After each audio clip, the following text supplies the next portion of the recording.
What's up, guys? Sub-Zero here, back for another VOD review. Today, we're doing something special. This is a VOD review of Silencer 142. If you guys missed out, sorry, on my Discord starting, I literally just started up my PC. On yesterday's games, the games from play-ins of regionals, you missed out on one, some crazy games, and two, my first ever professional TFT cast. It was such a blast, and I am going to be doing it again today at 3 p.m. Central Time, 1 p.m. Pacific Time. So if you want to catch my second professional TFT cast, come check me out. It was so much fun hanging out with all the casters, doing the cast, getting into the flow of it. It was a blast. And the other thing, sorry, that was crazy about this day is there were a lot of really interesting cooks from these players. You know, obviously there were people playing the meta lines when they were in good spots for them, but there were a lot of people like Silencer in games like this taking stuff like an Exalted Adventure, which is a fantastic augment, but as you'll see, what we get here is kind of awkward. We open Exalted Adventure, we get a Zoe, a Milio, and an Akali, and there is no cookie cutter comp that plays all of these units, right? Sometimes you take Exalted Adventure. You know, I've taken this before and gotten literally like Milio Pantheon and been like, okay, great, I'll play just a regular Lulu reroll board with Milio Pantheon on the board.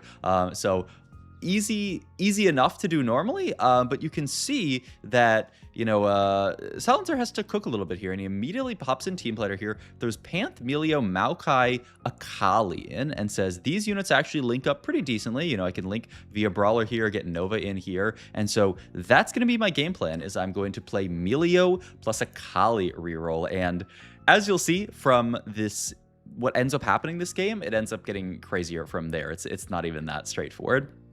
But yeah, we're going to start off here with this Timebreaker opener. Timebreaker, a fantastic opener when you're playing any kind of reroll. Yeah, then he's going to say, oh, you could throw Gragas Urgot onto this board, get Marauder in here, you could throw Caitlyn in here, and maybe eventually get to a vertical Nova setup. So we're cooking. We are full on cooking in this spot here. I will say, I do love this augment. I think it is fantastically strong because of all of the buffs that have happened to it, and also to all of the 2 costs that exist right now. You know, early on in the set, 2-cost reroll was kind of this like, ugh, I'm playing 2-cost reroll? What am I going to do with that? But now, every single patch for the past few patches, they've buffed up some of the 2 costs to the point now where, like, in the most recent patch, Gnar actually had to be nerfed because he was so good. So just goes to show how strong 2 costs are at the moment here. Babzera, we're fighting here, has also got a Fawn from his augment, which is crazy, and has a really nice Gnar reroll spot, which actually will be pretty good because it's going to allow us to get our 2 costs easier, because some of those 2 costs are going to be out of the pool. Gnar Printer, I guess, you know, it's not exactly reroll, but it's 2 costs.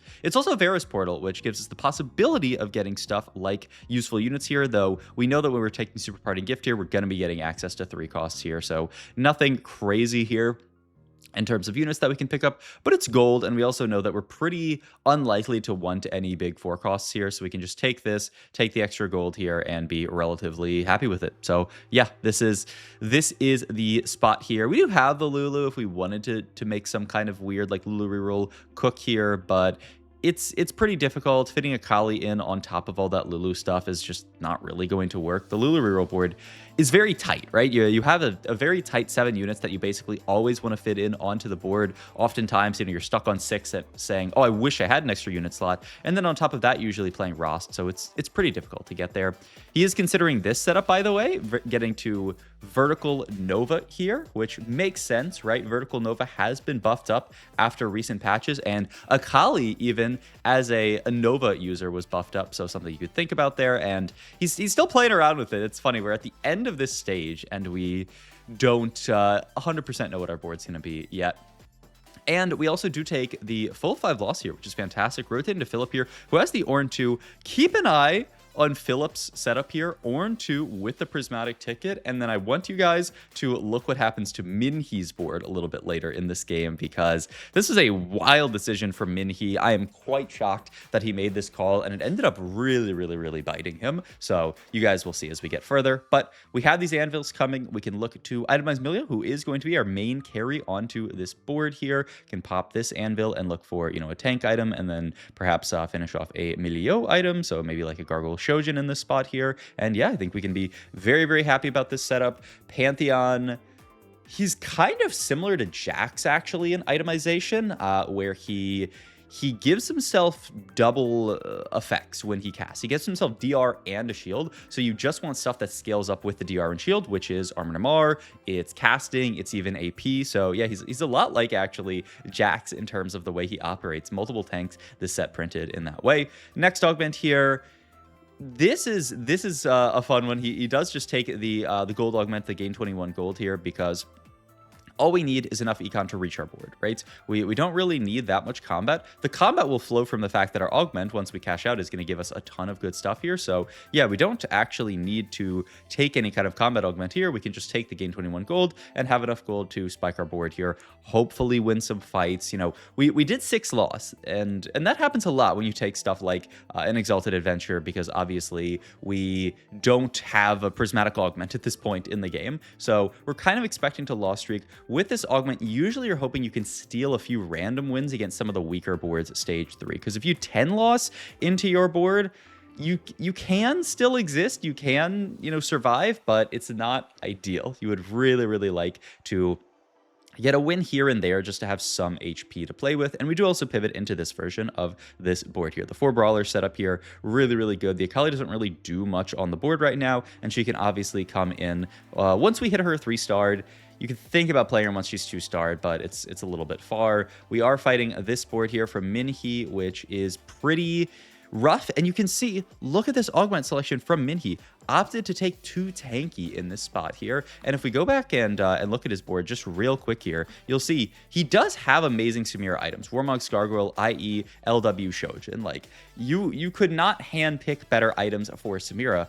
But the problem is what we saw earlier. Philip already has 4, at this point, I believe, 4 Orns out of the pool, and it's only going to get worse because of his augment. So really crazy call there. Scuttle Party, usually the default take for most people if you can't take the 4 costs, or if you're not used to, if you're not interested in using the 4 cost. Thomas Kench appears here, who, you know, could come in on the sport, potentially print us something. No reason, especially right now, that we do have to be playing this Urgot, so could definitely come in over that. We're going to roll down to pick up the Akali 2, which is nice, to pick up the Urgot 2, and then the TK immediately comes back out here and might end up getting sold here. He's going to consider holding the TK for now. It could come in over Gragas.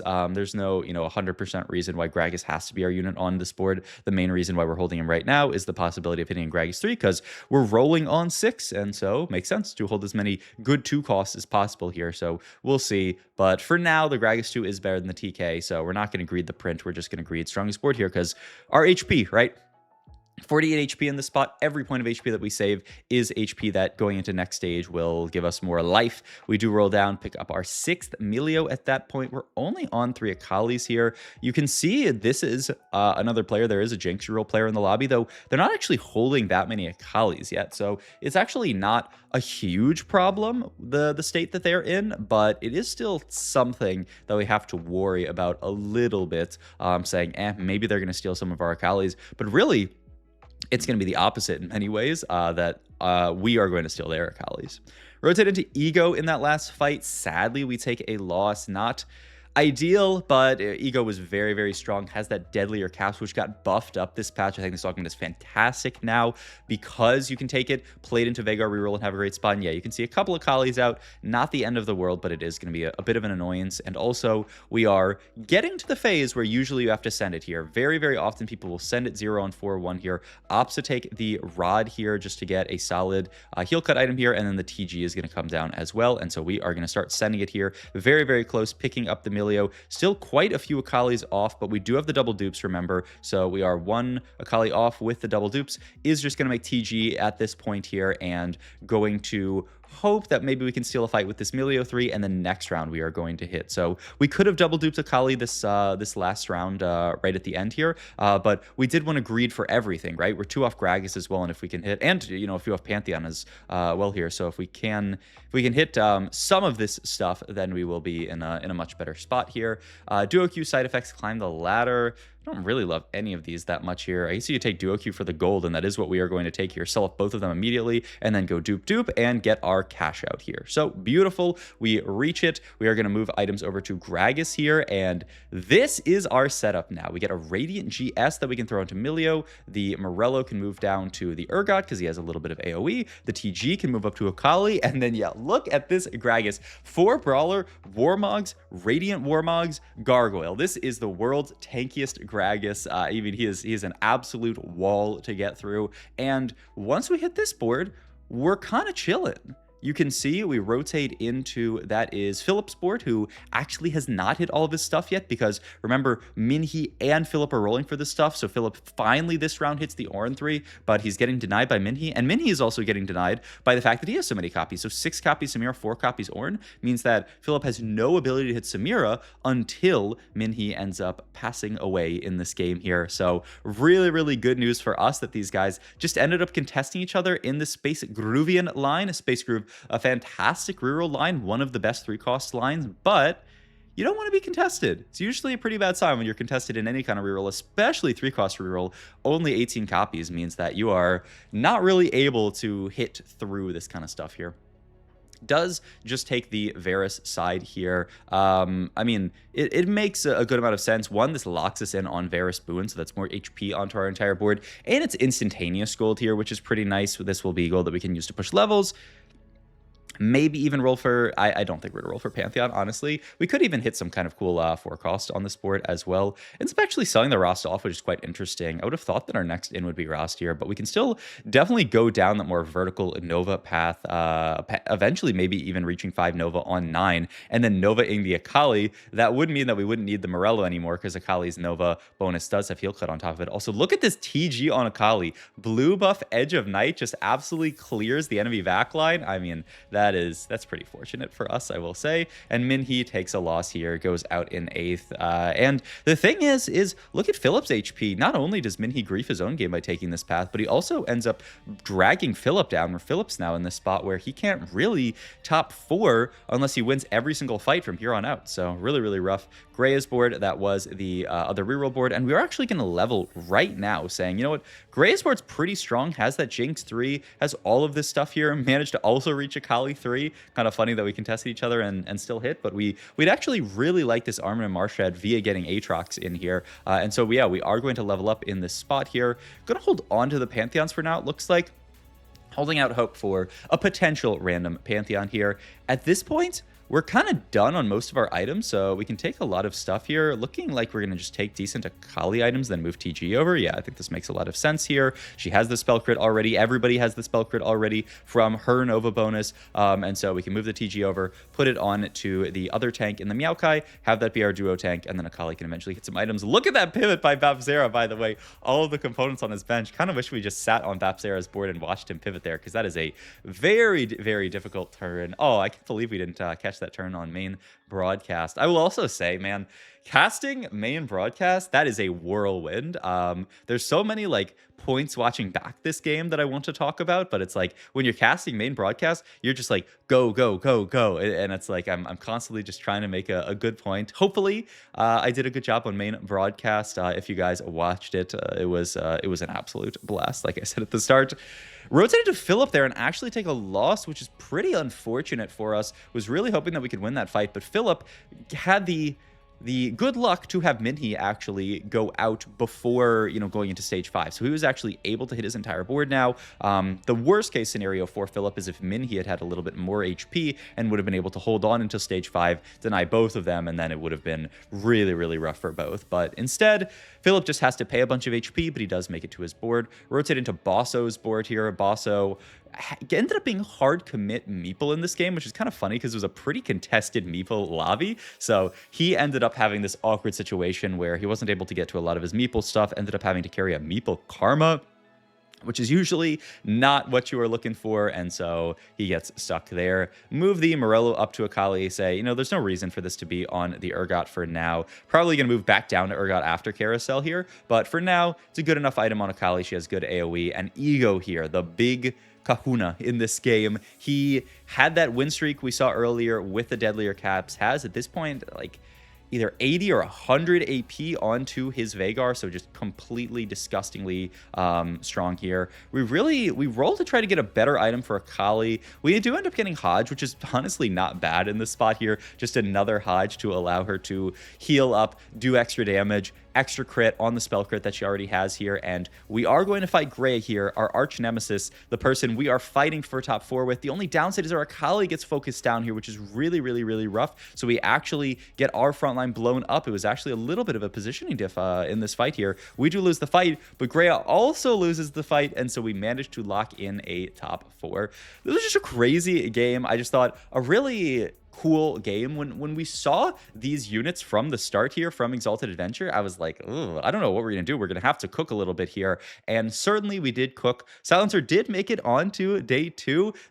I guess I didn't even talk about Silencer's kind of resume, but he is a player who has really just coming through trials. Not somebody who has a ton of competitive TFT experience, but popped off the most recent 2 trials, locked in more this set, hit a, like high challenger. And you can see is just absolutely doing great work here. He is going to be in day 2 of regionals. So come check out the main broadcast at the Teamfight Tactics Twitch channel. Also, I will be streaming right around when this video goes live, basically right when this video goes live. Kai needed some extra people to play in his tournament.